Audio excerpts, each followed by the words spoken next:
The people of the world who have had experience, the Eastern Europeans who had to live under the dark umbrella of communism, those who have escaped tyrannical regimes, that lady you had on from South Korea, when they come over here now and they see what we're doing with our freedoms, which is essentially turning them upside down and mocking them, and under the name of political correctness or wokeism, insisting, pushing, propagandizing, evangelizing these toxically stupid ideas and perverting the education system in their Putin and the warriors of the world, as Edward Lutwak calls them, they're laughing their heads off because they know this is a form of almost collective dementia.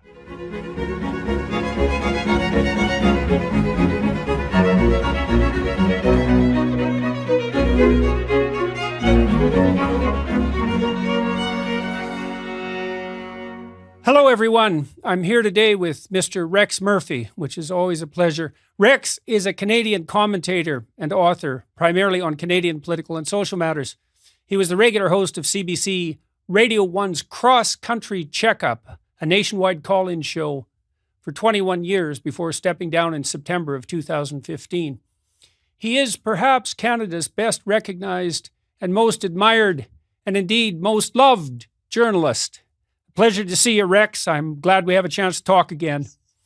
I think we should go over that bio part where you mentioned most loved. I think there are 3 dogs and 2 cats. Yeah, well, it's hard to believe if you're loved, but it's definitely the case. So I wanted to talk to you today about the Trudeau government and just exactly what's going on. I thought I might give you a bit of background about exactly why I thought we should talk again. So I've been traveling through the U.S. and Europe for the last 3 months. I think 40 cities in the U.S. and then 14 cities in Europe.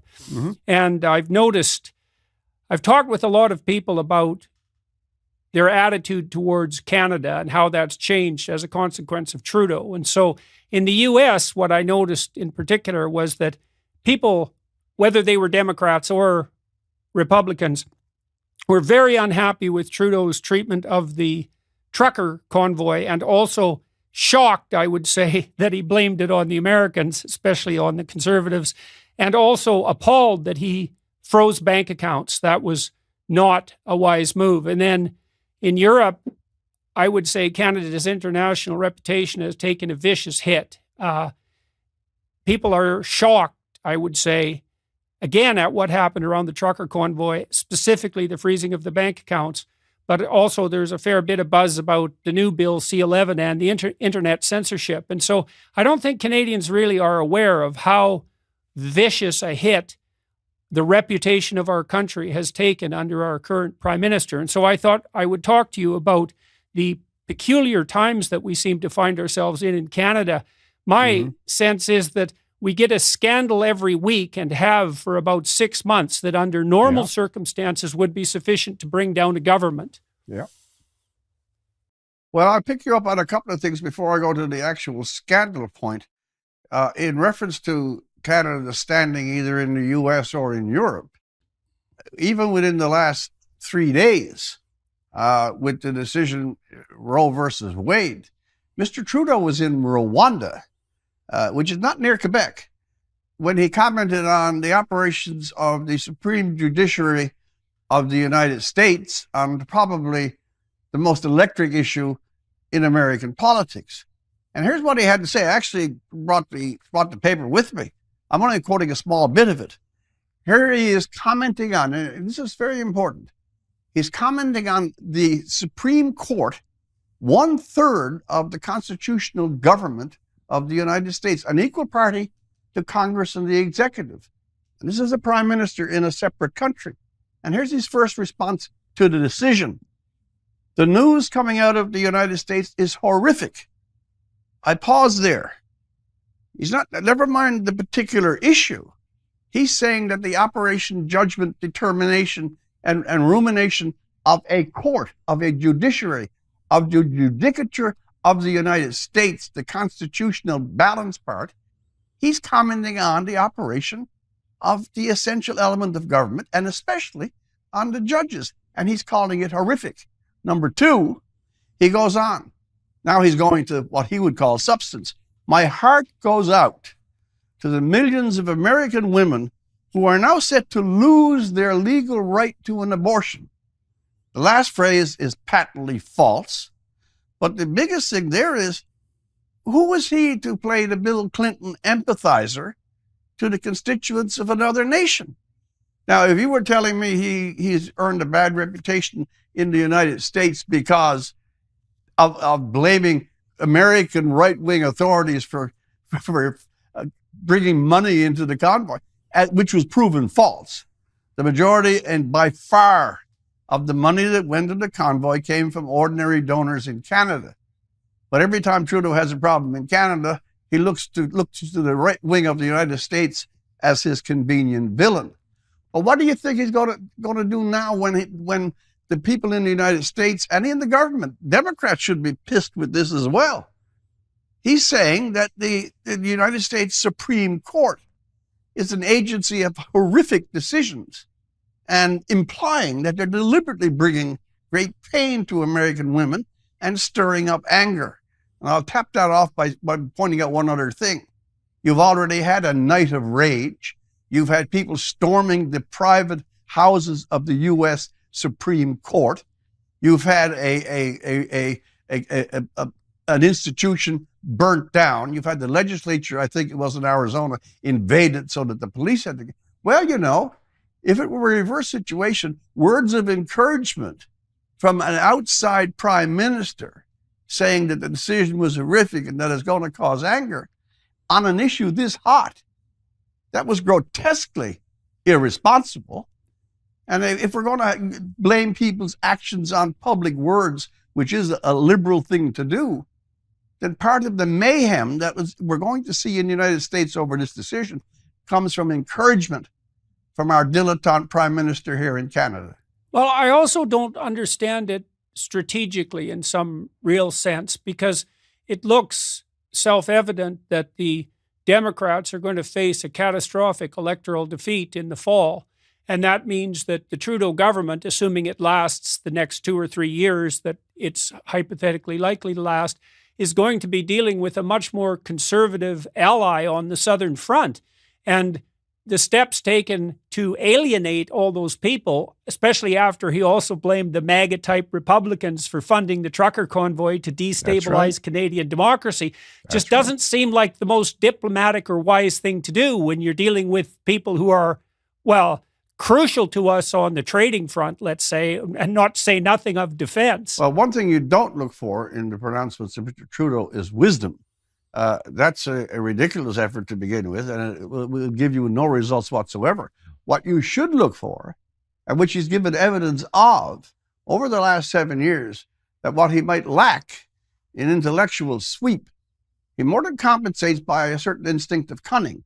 And the reason for slamming Roe versus Wade is that he thinks he's found yet another issue, even though it's in another country, and even though the judicial determinations of the U.S. Supreme Court have no valence or relevance to Canadians, nonetheless, it's the kind of, he calls it's the kind of raw meat, to use an expression he likes a lot when he applies it to the kind of raw meat you throw out. I found it even more annoying that here you are in Rwanda, on your way to a castle in Bavaria, being hit by this RCMP scandal, and you got to jump out of your chair 3 minutes after the Supreme Court decision is announced to let the world know you think their deliberation was horrific, to stir up the already angry hard leftists in the United States, and detract from any attention being paid to issues in Canada, like inflation, gasoline prices, food prices, the closing of Parliament. But I won't go on with those until we get to them. Let's start with the issue of the strange political times that we seem to be in Canada, and perhaps touch on the collusion of the NDP and the media in producing that.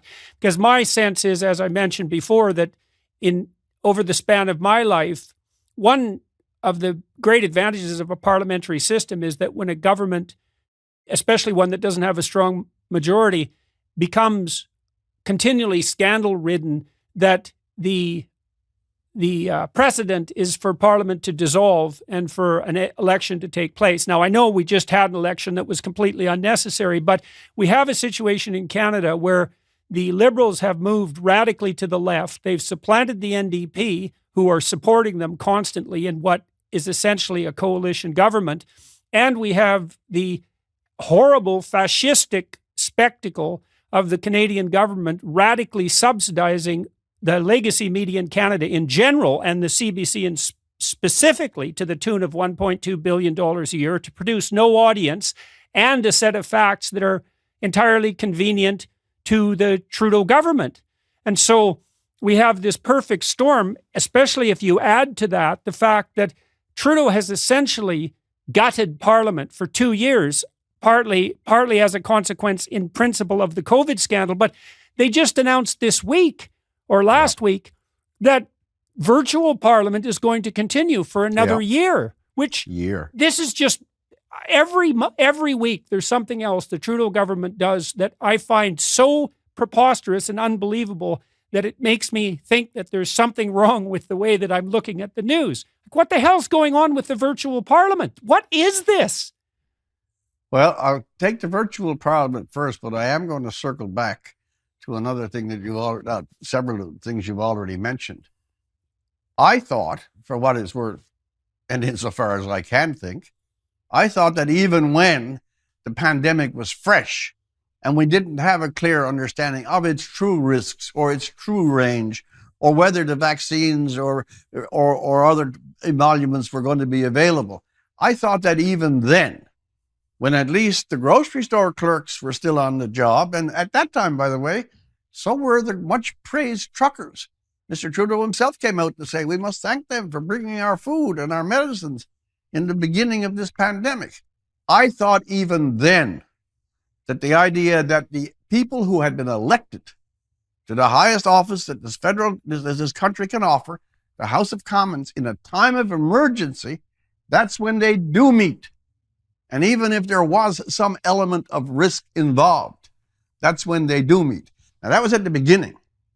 Now, you drop down 2 years, and the vacillating regime of COVID, it went up, it went down, they changed this, they changed that. Wear a mask, don't wear a mask. These are good, these are good. Take one vaccine, take 2 vaccines, take 2 more booster shots, stay 6 feet apart. Don't take, after 2 whole years, when they finally concede that their own mismanagement can't continue forever. The idea that as he closes down Parliament on June the 22nd of 2022, in not coalition, in collusion with Mr. Singh, he announces in advance that this already gutted, eviscerated, disemboweled Parliament of the last 2 years is now going to have another full year with people sitting in their washrooms in some cases, going on Zoom. There's a side point to this, and it's important to make it. Just because you have the MPs talking to each other by some teleconference, that's not Parliament. The reason that Parliament stands and the reasons that Parliament always works, they are places of assembly. The Newfoundland House, for example, actually wears the etymological force. It is the House of Assembly. And why do you talk of assembly? Canada is vast. Its geography is almost its defeat. And therefore, because of its vastness, the various regions, personalities, and cultures of those regions are vastly dissonant, different, to use the Trudeau term, diverse. It's important for MPs from all over the country to be in one place for a continuous time, to have interaction, response, and mutual communication, even if it's argument. They have to learn from each other the whole of the country. You don't do that with a Zoom on your bookcase. Well, one of the things I've been thinking about on the Putin front is that one of the consequences of the COVID lockdowns is that world leaders haven't had a chance to meet face to face. And now we've substituted Zoom for that, and Zoom is a narrow channel.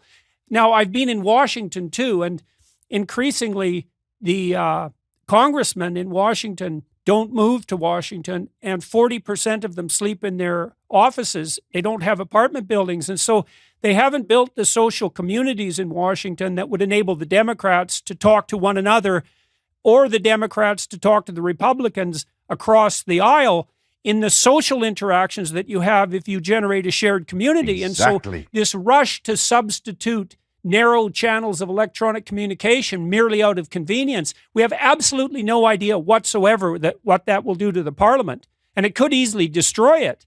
Well, I tell you what, it already does it to Parliament. Zoom Parliament is a ghost. It is the ghost of a dead Parliament.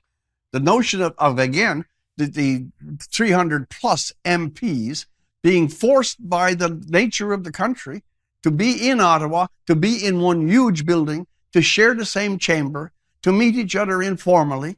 That's how they inform themselves of the range and nature of the country. Number two, as you just point out, the idea, once you get there, you get this interaction. The fraud politics of the United States are partially because these people don't simply meet. It's very easy to form enemies on Twitter and Facebook and via Zoom. But if you sit down and have a meal, even with a person who wildly disagrees with you, and you have to exchange the normal human courtesies, you suddenly modify this visceral response that you throw out so rudely on this ghost network of Twitter and Facebook and Zoom. What you seem to see on the electronic communication front is that differences get highlighted and similarities vanish. And it is definitely the case that if you sit down with someone for a meal, or if your kids are on the same baseball team, that you find out that you're really about 90% the same, right, and 10% different. And when the channels of communication are narrowed, that inverts and flips.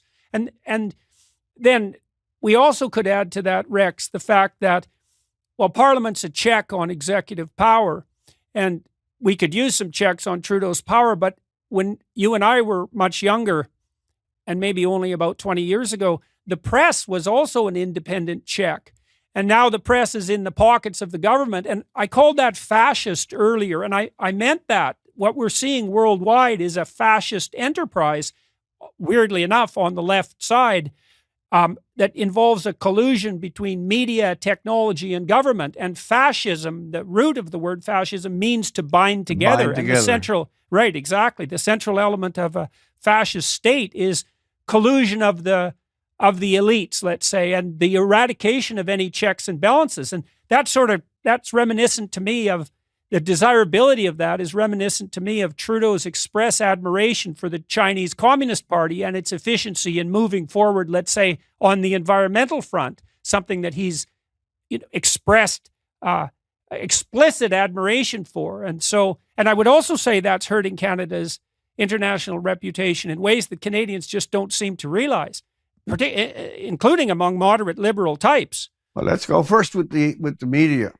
and the fact that the media, the main media in this country, legacy, call them what you will, have accepted a devil's handshake. It simply cannot be otherwise said that the press, the media, the instruments of inquiry, skepticism, and test can be directly subsidized by the one major institution, the whole government, which in many ways they are charged by their very nature to investigate, to be skeptical about, to inquire, to collide with, to contest. And the idea that in this soft environment, you accept huge sums of money. And by the way, the traffic between the news media and the political media, how many journalists end up as aides to the ministers? Well, Mr. Trudeau's chief aide, Ben Chin, began on a Toronto media station. The cross currents between journalism and politics, that's one thing. Now, by the way, in addition to the money, that's a really big thing, and it should be a shock to any journalist. Here's another thing that gives you an even deeper, and I think in certain ways, a more worrisome collusion. And that is that the mindset of the majority, and I'm not one of these conspiracy people about the press, but I know it enough from 25 or 26 years in it, that the mindset, the mentality, the tendency, the major media offices of parliamentary are already in tune with the agenda of the government. They are constantly, either indirectly subtly or not so subtly, actually supporting the government and making themselves the opposition to the opposition. It is really quite remarkable with the RCMP scandals, with Emergency Act, with truckers, with inflation, with oil, that Pierre Poilievre, who is still an outsider looking in, gets a lot of hits. He's going to tear Canada apart. Whereas this giant media, it's because they share the agenda. They share the social identities business. They certainly share the diversity thing, the obsession with racialist politics, and of course, the absorption entirely on the idea of sexual identity and proto. In other words, all of the social justice issues, the press and the parliament are in the same place. So, yeah, being paid for is fascistic. And finally, that Trudeau with the China thing, that's very good. When he was not yet leader, and when he felt he could relax so easily and talk about these things, that's what we call the Kinsey gaffe. You say the thing you really mean. And in his case, if we were China, I could turn the environment around on a dime. The real thing there is not so much the dictatorship of China. It shows that he has a fondness for the ability to merely operate by fiat. And if you study the last 5 and 6 years, and in particular the period from COVID on, COVID was a continuous fiat that completely gutted the civil rights, the Charter of Rights. He has people fired, and then when the convoy comes, he calls them racists, homophobes, misogynists, a fringe minority. That should not, note this word, that should not be tolerated. His empathy for China basically constitutes one element of the personality. He does not like opposition. He guts Parliament to make sure that there isn't any, and he makes a deal. He makes a deal with his co-signer, Mr. Singh, so that there will never be a confidence motion. And if he wants to have Parliament Zoom for another year, Mr. Singh is there with the ready salute and the genuflection to give it to him. Yeah, well, this certainty of compulsion, let's say, that drives Trudeau forward seems to be rooted in his false moral sense that because he's concerned, like the other members of the Davos World Economic Forum, etc., with the long-term health of the planet, whatever that means, that nothing that gets in his way could possibly be regarded as ethical or moral. And the press, who's now more than ever made up of political globalist utopian wannabes, do everything they possibly can to collude and to move that agenda forward. And then we could add to that, Rex, I went through this new bill, C-11, because I'm one of the people whom it will hypothetically affect, although I have a number of maneuvers up my sleeve, so to speak, to bypass that entirely. And I know Canadians don't understand this, but let's say that the new media, which is the internet itself, was capable of producing some of the opposition to the globalists and Trudeau that the legacy media have abandoned. And I'm thinking of people like, say, Russell Brand, who's on the left, and not to mention, any of the conservative commentators in the United States. But now what the Bill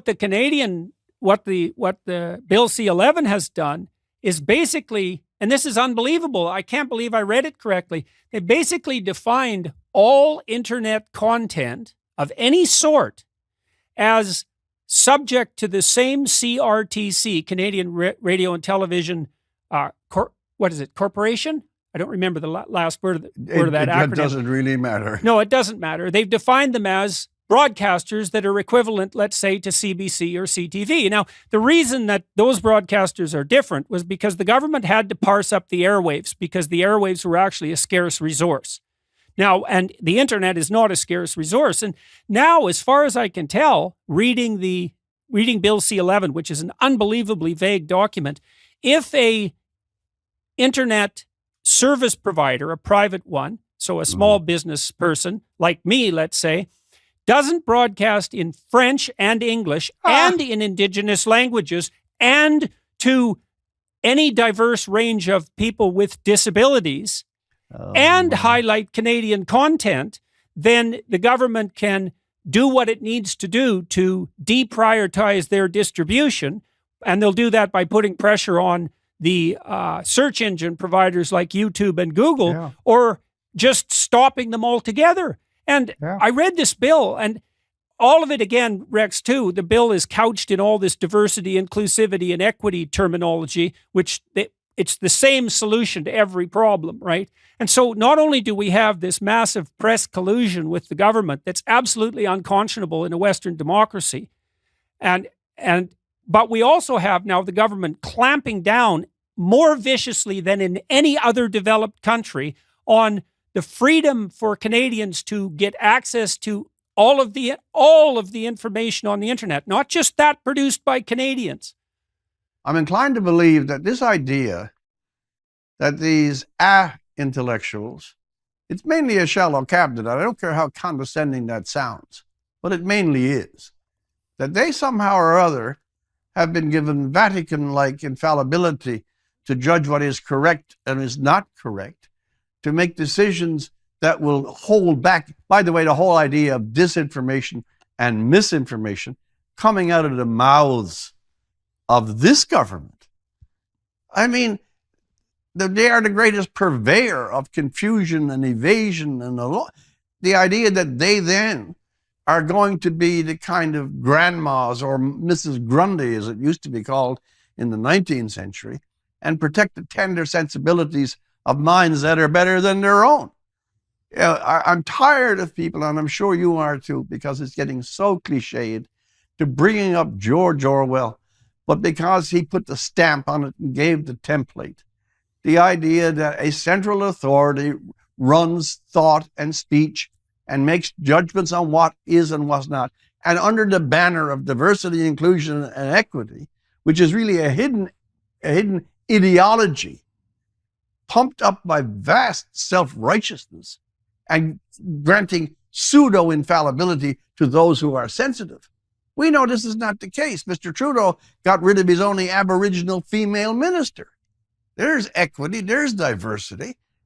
They confuse, this is a big point too, they confuse either at Davos, which you referenced, or at any other high meeting, with saying that you are virtuous is the same thing as being it.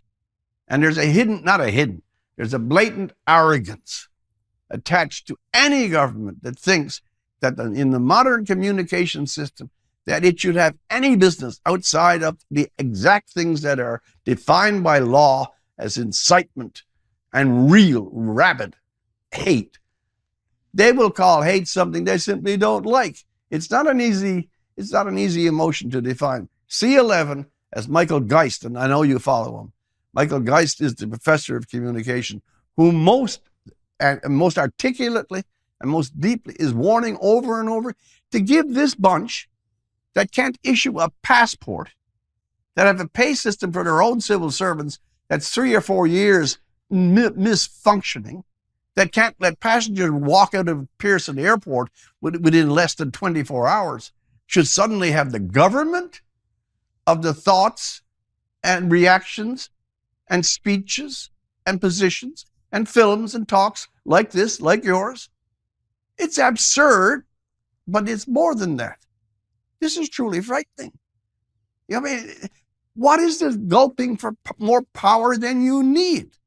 Well, it's the imposition of an ideology. And to go back to your China point, here's the reason that he may really admire China, because China, it happens to be communism in that case. China is fired only, as was Russia, by an ideology, by a set of narrow ideas from which no deviation, no criticism, under penalty of exile or death is allowed. Not as hard over here, but DIE is an ideology, and ideology makes those claims and fills those who hold it with a completely unacceptable level of moral certitude, not certainty. Bill C-11 is a disaster, and one more quick point. It is shameful. It is shameful to the essence that the main Canadian press are not as one voice and one intense voice saying, we're not having this. We are simply not having this. You are not going to rule on what is information and not information. You are not going to rule on the presence of citizens on the new channels of communication. And seeing you've already fouled the official or legacy means to some serious degree. We're certainly not going to allow you to put a pillow over the mouth of the only possible new exchanges that we have. It's a terrible idea, and apart from arrogance, righteousness, and the belief in his own infallibility, I can't see why. But why aren't the MPs even in his own party saying, Justin, you're dreaming, you're out of touch, we don't want to go there, we're not following you on this? Where's the courage in any of these caucuses? They hand wave about diversity, inclusivity, equity, the environment, and then in Bill C-11 they add the protection of the Canadian culture to that, and which sounds like something taken out of like 1979 or 1980. It's such an outdated idea. And one of the other terrifying things about Bill C-11 is that we won't, in Canada, if this is actually enforced, with the collusion, let's say, of Google and YouTube and so forth, and the forced collusion in some sense, because those companies are not going to break the law, Canadians won't even know what information is being hidden from them, because the laws will take the form of invisible algorithms that merely deprioritize at the listing of content that doesn't meet the impossible criteria that have been laid down. And Bill C-11 is basically written in a way that allows the government to interfere with the promulgation of any information that they deem unacceptable for any reason, because there are so many restrictions on what you're allowed to do now that there's no possible way that any member of the alternative media can meet the criteria. It's just not possible. And it won't just be YouTube broadcasters and podcasters. It's going to be people who provide all sorts of services online, because the bill is written in such a vast manner that the provision of any services on the internet, and we're talking about the internet here, right, which is something people really depend on, that'll all fall under the invisible auspices of a tiny coterie of ideologically addled bureaucrats and algorithms. There are so many points to make in this. As long as this is 2022, I haven't got the year exactly right, but 1637, 1640, or somewhere near that, it was when Milton wrote Areopagitica, which is when Parliament of Great Britain was deciding then that, scurrilous pamphlets, usually of religious orientation, had to be prohibited, had to be censored. And of all the great speeches about free expression, the value of books, the value of publication, of all the defenses of real free speech and real free thought, the Areopagitica is classic. And as Milton says, whoever knew truth to be defeated in an open contest. Now that's 1637. This is 2022. And how it can come to pass that a government with a military power, with the ability to imprison, we were making fun of or scared by the big tech companies, Google slanting its search machine, Twitter deciding who should be banned and who should not be banned, who should be suspended and who should not be suspended. We didn't like it when the private enterprise operators, did they make deals with China? How does Google and Facebook and Twitter work in those environments? We said, my Lord, a couple of guys from the tech valley ruling which thoughts can get on platforms and which cannot. We thought that was it still is pretty bad. But now you have, as Michael Geist said, this is an alarming thing, because Geist is a very calm individual. He's a solid intellectual. And on this subject in particular, he knows what he's saying. We have the only legislation in this arena that parallels, get ready for it, North Korea. You pile all this on, and by the way, there's another reason why. Well, that's a new first for Canada. Yeah, but let's tie this together. Why do you think he thought it was very useful to have a Zoom parliament for another year? Because the gathering together of all the people who might wake up to this, and who might, because of personal interactions across the lines, might see that this is not a step too far. This is a gigantic leap between mountain peaks too far. No, he wants the parliament closed down or as I said, emasculated, so that he can bring in his this is his last term. I'll make that a declarative statement. Whatever big moves he wishes to make, But again, in this particular case, we've had it, as I said, we go back to Ferdinand Milton even. You don't let power determine information, thought, and speech. I mean, if Donald Trump were president and decided to regulate the internet, 9/10 of the world would fly up. Justin can go on about how horrific the justice system of the Supreme Court is, while up here he plays a game halfway between Animal Farm and 1984. By the way, he's making, so, as you pointed out, there are so many scandals that one gulps and swallows the other. He has a scandal management that's better than any other. Have a fresh scandal, and then we'll kill the previous one. It's hard to follow him. Yeah, Sorry. Well, exactly. Well, you asked a little earlier what scandal we should perhaps focus on most intently, and it is very difficult to do that when they're coming at you at a mile a minute, when you have like 15 things that have been done in the last 6 months that should have caused the collapse of the government. But I would say the worst thing that Trudeau did, it's a hybrid between invoking and then rescinding the Emergencies Act for no reason whatsoever. Then he relied on the information provided to him deceitfully by CBC, who retracted it, and then, worst of all, freezing the bank accounts and interfering with the Bitcoin exchanges, because Trudeau established a precedent now that should terrify Canadians of any political engagement whatsoever, which is that if you happen to be peripherally involved with a demonstration, no matter how legal the demonstration is at the moment, and you donate money, that first of all, you'll be tracked,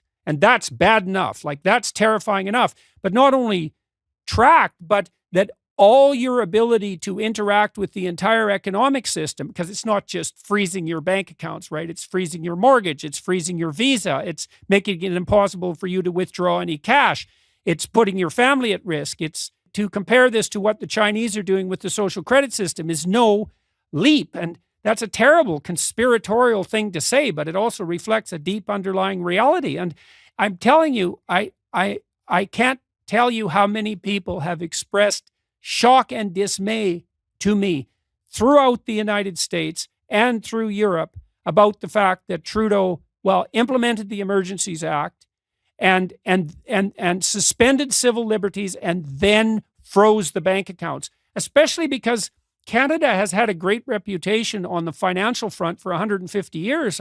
The integrity of our financial system, including our banks, has been one thing that Canada really got right.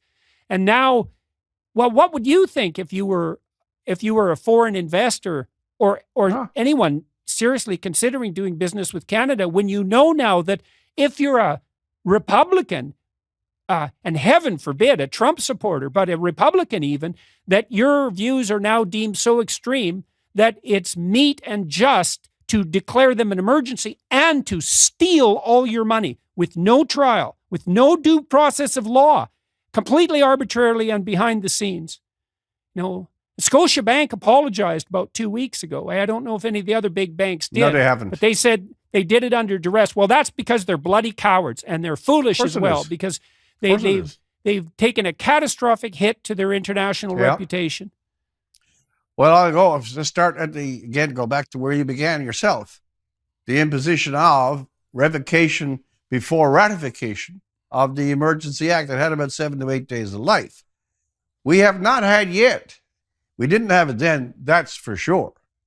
We have not had yet the list of circumstances that justified, that's a really big word, gave justice to the action that justified the imposition of the equivalent of the War Measures Act, because that's what it was, to completely suspend the Charter of Rights on a philosophic basis alone. He basically nullified the entire civil liberties of the entire population of this entire country because some trucks were parked on an Ottawa street. That's only the first part. You mentioned the CBC reports that have been dismissed and that he relied on them. I'm not sure that's entirely the case. He may have had some of his own spin masters pass the stories on to CBC in the first place. I have no idea if that was true or not. But we had other instances where you had an arson attempt in a building in Ottawa, which was dramatically enhanced by news coverage, and Mendocino, or whatever his name is, use that. They're going to burn down buildings and lock the doors so people can't get out. We need an emergency act. You had all sorts of fabricated, false, or totally misleading assertions during a pseudo-crisis. And then you had the capstone, that these people who drove 2,500 miles in February across the northern landscape to protest a given government issue actually were there and had to be paid attention to because they wanted to overthrow the Canadian government. That statement is so extreme that it is beyond laughable. And so when he hauls it back before the Senate gets a chance to ratify it, the legislation says you must have an inquiry when you call out the highest, the most lethal, the thermonuclear legislation of any government. He can't avoid having a committee set up. And I think it was last week or 10 days ago that Chrystia Freeland, who is the deputy prime minister, because Jagmeet Singh is the official deputy, she's finally before a parliamentary committee. And when they ask her questions either about the RCMP or about this or about that, the scorn and righteousness and smugness of response. The idea that the greatest invasion of civil liberties has been passed by with so mellow a response.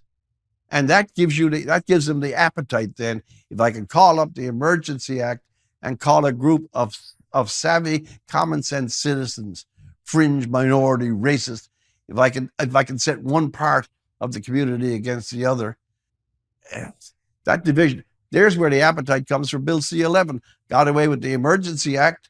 Well, obviously I can bring in legislation that is even more toxic. Oh yes, I can interfere with RCMP investigations, because it seems when I went to the Aga Khan and violated all the ethics provision, the RCMP then said, well, that might be criminal, but we're not considering criminal charges. Jagmeet Singh is at the center of a lot of this, and that's a point that eventually we will get to, I'm sure. But the Emergency Act is, I think, because it's not justified, because it was for political convenience, because he extemporized a narrative that these were villains and Americans and were being funded by dark right-wing forces from outside the country. That's the worst, because it confounds so many issues together. Well, it's also a stunning accusation. Yeah, it is. Levied against 50% of the population of our greatest ally to the south. People in principle that he has to work with, or certainly is going to have to work with when the fall comes. And so that's just another example of his stunning lack of wisdom and his carelessness with his actions. So let's talk a bit more about the interference with the RCMP. I'd like you to make some comments about that, if you would.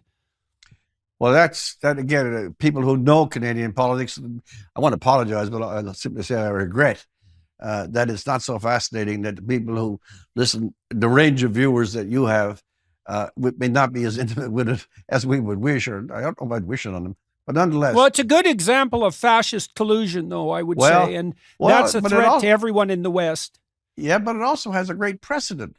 The biggest scandal in terms of principle, in terms of something fundamental, something that reaches to the rule of law, came a couple of years back when he had an attorney general. I mentioned her already, the indigenous lady from BC. I'm getting her name fooled up in my head for just a second. She took a stand that SNC Lavalin should not get special provisions. And she was, she was the attorney general. And yet people from his PMO office, himself, the highest civil service, cabinet ministers, kept pressing her to change her mind. She warned the prime minister, if you are attempting to influence an attorney general, who is a singular position in any cabinet, if you are attempting to, this is terrible. So for 8 or 9 months, she resisted. She said, no, the rule of law can't be politically interfered with. Now, this was a prime minister and his office and aides and ministers attempting to bend the operation of justice in Canada. Eventually, Ms. Raybould gets fired, or basically leaves herself, and another fine female cabinet minister went with her. But after a bit of a flutter, even though he denied any influence, he said in the Globe Mail, the story is false. It was proven to be true. Jump ahead 2 years, and now you find out that after the worst mass casualty of that kind in Canada, the murder of 22 people in Nova Scotia, that the Prime Minister's office and his political aides are pressuring or asking or telling the head of the RCMP, Brenda Lucki, to get information from the investigators in Halifax because they were bringing in gun control legislation next week. In other words, they wanted to absorb some of the emotional context and the high sensitivity of a singular tragedy so they could advance a political agenda, and didn't mind pushing, and she didn't mind agreeing to put pressure on a Halifax investigation. Now you hear back and forth that that Mr. Lambert, all the relevant cabinet ministers, oh no, Mr. Trudeau had a really fine thing. We put no undue influence on the RCMP. There's only one word in that sentence you have to pay attention to. It's undue. Right, exactly. Yeah.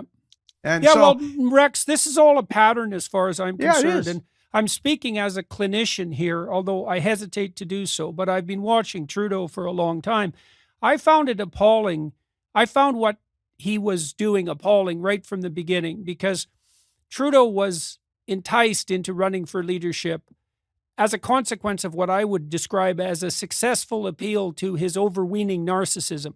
He had none of the education or ability or experience necessary to do something as complex as lead a modern country.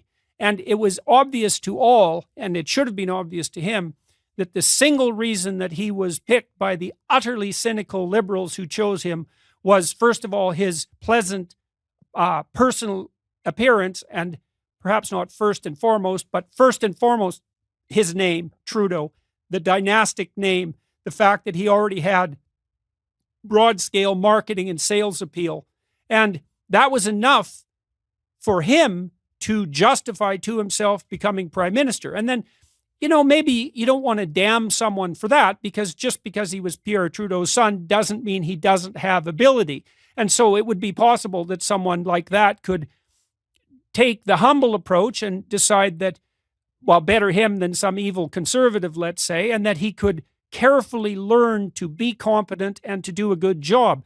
But instead, he leapt into the fray immediately, appointing 50% of his cabinet as women, even though they were only 25% of the MPs, and thereby perhaps fatally impairing the qualifications and competence of the cabinet, and then doubling down on his idiot ideology, DIE, let's say, diversity, inclusivity, and equity, plus a bit of environmentalism on the side and a hatred for the energy industry. And he's been fiddling that fiddle ever since. And this theme of narcissism, which I think is apt, permeates everything that he does.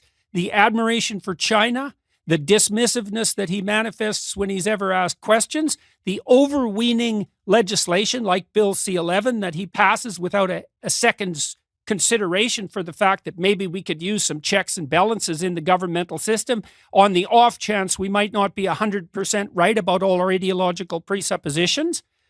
The fact that he basically ignores Parliament, and now that he's made it virtual. And then we could add to that as another one, Rex, which I think is very interesting, the fact that he denied unvaccinated Canadians, about 6 million of them, the right to travel, which is a big deal in a country like Canada and a big deal in other countries as well. But not only did he do that, but then when every country in the world virtually had released people from the COVID mandates and relaxed the impositions they'd put on their rights, he did not release Canadians from that travel ban until months after there was every bit of evidence that it should have been done. And all I can say about that was that was sheer bloody narcissistic malevolence. There was zero excuse for that. And the mere fact that he didn't rescind that policy months ago, that in itself should have been enough for the government to fall. And if Jagmeet Singh had an ounce of spine or sense, and he has neither, he would not be supporting this government in the manner that he does, especially given the putative NDP what would you say, affiliation for the common working man, which is a complete bloody bunch of rubbish. Those days are long gone. All the union guys are out of the NDP.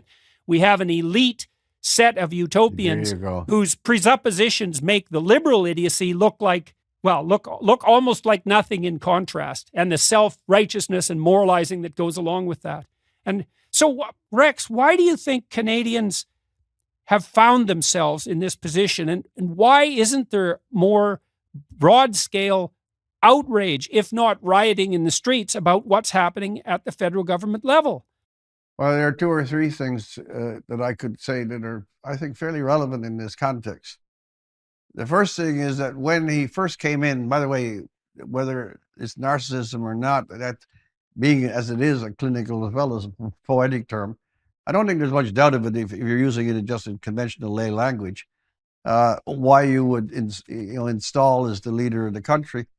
Well, it came also because the Liberals had been so ill-advised when they picked up, for example, Mr. Dion or the traveling political salesman, Mr. Ignatieff, who left incidentally within hours of losing and never even said goodbye. Sometimes the appetite for novelty triumphs over any prudence or consideration of forethought. But having seen him for the first term, and having seen the glorious appetite for display and for the gesture, whether it's, doing some yoga stand on a bench or making sure that you show up in the right mood at a certain event or attending the Pride Parade, there's no single symbolic gestural action that he ever avoided, and he signaled time and time. It is in the early days especially, it was a government of signals. That he was also a semi-celebrity. Vogue magazine did a thing on him, and the Canadian press had a wonderful way. I never understood how supine they could be so quickly. They talked about, when we were having some dissatisfactions with the U.S., that he was on a charm offensive. And that a charm offensive would disarm either Mr. Trump or whomever it was that he was dealing. Now, you asked a deeper question. In the early days, yes, you could put it up. Why are Canadians not more resistant? Well, two or three reasons are quite solid, especially as these things have accelerated and intensified, meaning the invasions of government into areas where it should not belong. There was this 2 years of the regime that more than any other provincial and federal governments imposed. You had the economy knocked to bits. We do not have an inventory of the tens of thousands, perhaps hundreds of thousands of independent and small businesses that gasped for air, that waited for the next in-breath, merely to see if they could make another day in the last 2 years. You had relatives unable to see their elder parents or elder relatives. You had social, economic, psychological, and medical obsessions and anxieties that went from the intimate exchange of mother, father, daughter, son, to the broad scale. And during that particular period, I think everyone was somewhat off balance. And once again, the news media were not doing their job. They were all online. We must close everything down. And you could have an announcement in the beginning of the pandemic, as I've already referenced, that masks are bad. Actually, that came from Tam. And 2 months later, that you must wear them. And no one in the media wanted to collide those two contradictions and say, well, are you really as expert as you say? That's the first reason. COVID took away a lot of the energies that might have been invested in the public sphere and paying attention to politics, because so many other strains that are much more intimate and close were at play.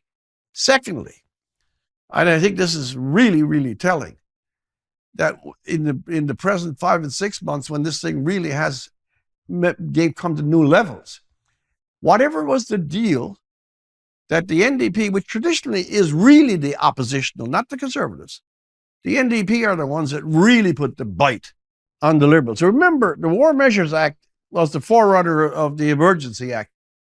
What was the name of the man who, even in a genuine crisis, you could make a case that the apprehended insurrection of the War Measures Act could be justified? I said, make a case.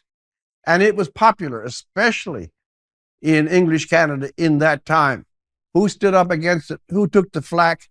Who took the bad public relations? It was Tommy Douglas, the leader of the New Democratic Party, saying it went too far. Mr. Trudeau, the elder, should not have that power. In a new world where you didn't have a genuine crisis, and when the Emergency Act was invoked, in my judgment, for spite and partisan reasons, Jagmeet Singh had already guaranteed Justin Trudeau would have no parliamentary interference. I don't know what's the deal. They talk about dental plans and a few things the NDP want, but I don't know the internalities. What was the discussion? What went on between Mr. Trudeau and Mr. Singh that he would oblige them, meaning Singh, for the next 3 years and preserve them from criticism? This is the telling moment. Well, it's quite stunning, isn't it, that the NDP can enter into a pact with the devil, let's say, and none of us even know why. No, it's like, what's in it for you, Jagmeet? Oh, nothing. Well, nothing doesn't seem like a very good bargain. So what the hell's going on behind the scenes? Where are this is a really good question. The NDP does have some fairly vigorous and occasionally aggressive MPs. They certainly can take on the Tories when they want. And by the way, they love taking on the Tories. That's a big caucus, more or less, relatively speaking. Where are because the NDP does have that moral kind of aura. And people who join the NDP like to believe, at least, that there is a morality driving them that is of a different scale or of a purer value than the other parties.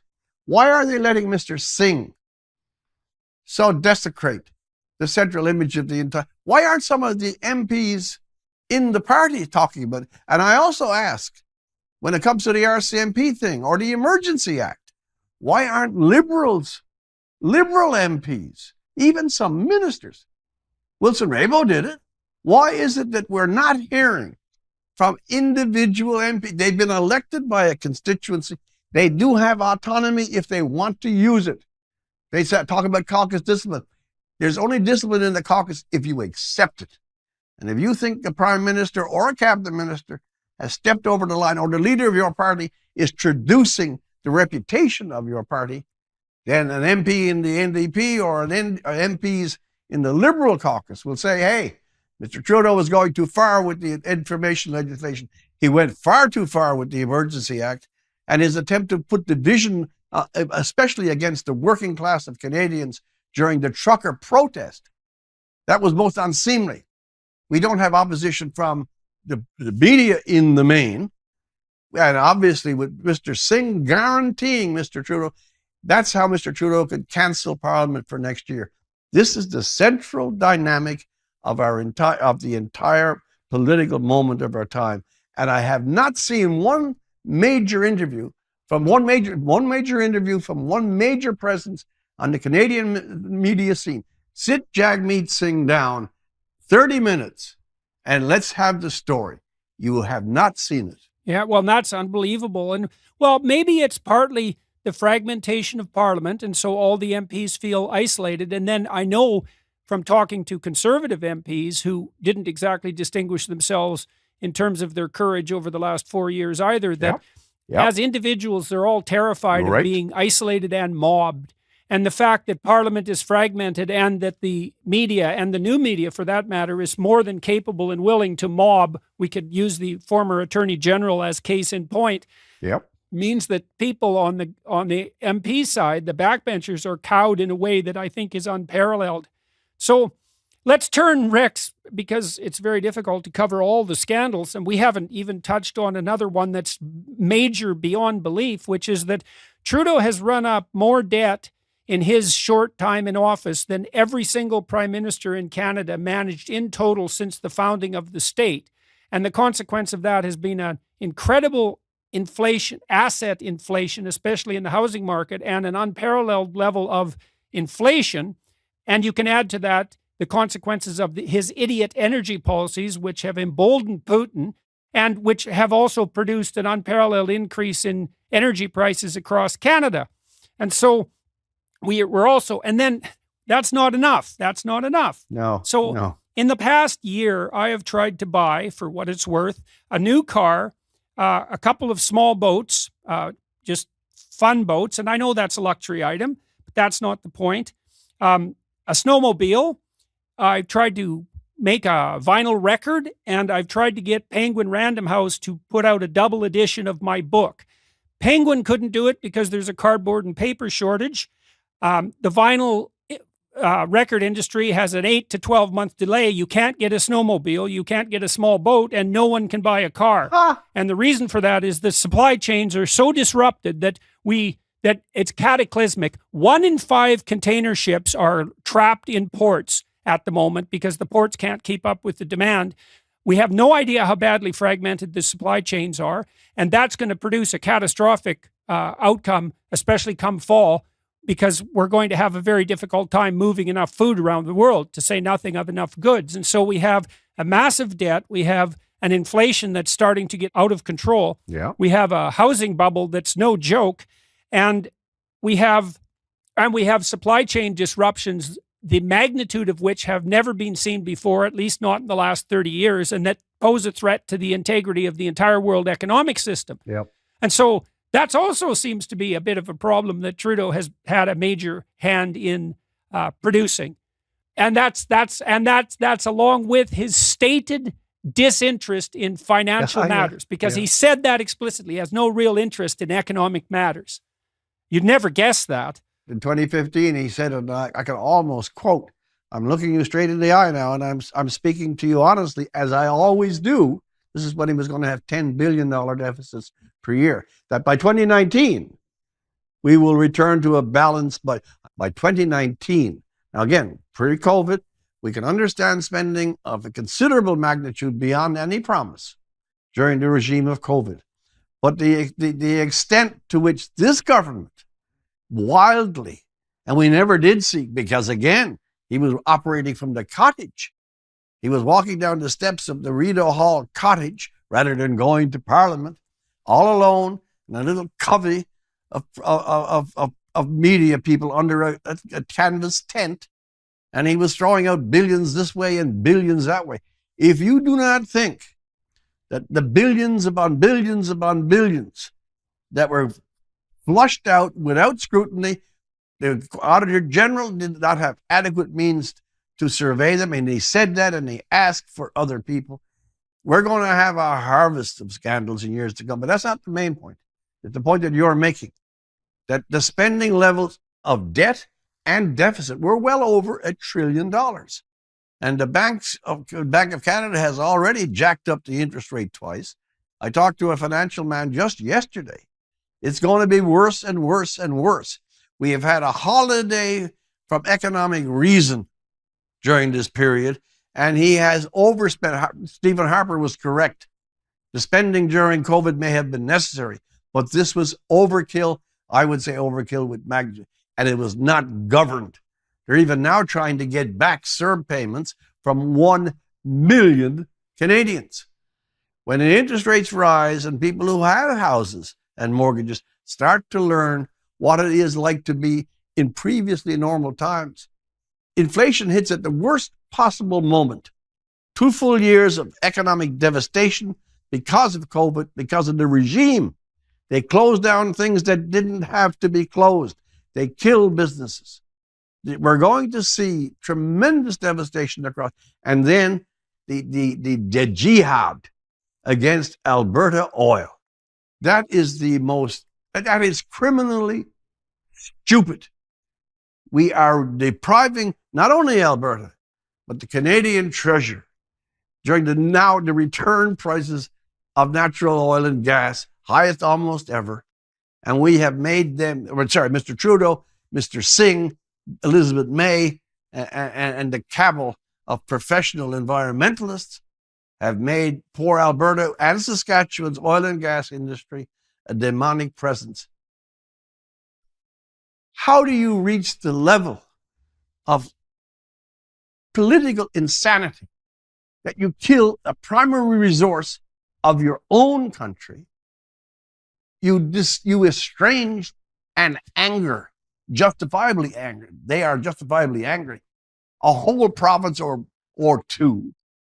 And at the same time, when Mr. Putin, who scorns the green philosophy, and on that one, he's actually right, uses the the genuflection to greenism of Europe and Canada to amass the power to use his gas, his oil, as a leverage to control Germany and to influence the operations of Europe. He couldn't be in Ukraine today if the green fantasy. Right, and now to threaten the UK with nuclear destruction. And then let's also point out, shall we, that one of the consequences of the sanctions so heroically placed on Putin by the idiot West is that the ruble is at its highest level ever.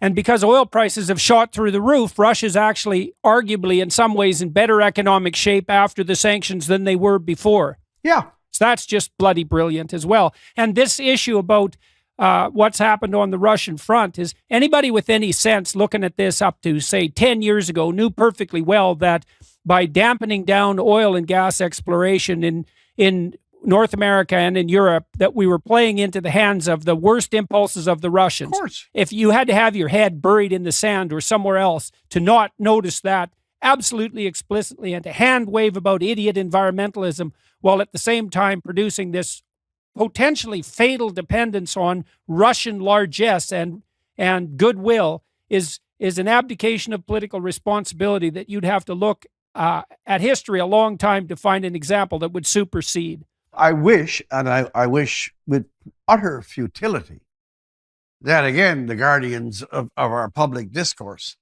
the official and powerful press, would now forsake their deep and intimate marriage with the green movement that they've had for 25 years. If you watch TVO Ontario, you've seen an inconvenient truth, which was Al Gore's flush on the topic about 100 times. CBC is officially, if it hasn't said so out loud, is officially a Greenpeace activist network. I would like to see now them say, okay, this embrace of this virtue signaling hollow ideology has empowered the most dangerous dictator on the earth, the one with nuclear weapons. It has impoverished. Part of the reason for the inflation in our food at the present moment is because of the energy crisis brought on by the fatuous pursuit of energy sources that can't work, don't work, aren't yet developed, and don't have the structure or infrastructure, even if they were. If you want to hear the rest of my conversation with Rex Murphy, please go to dailywiredplus.com and become a member today.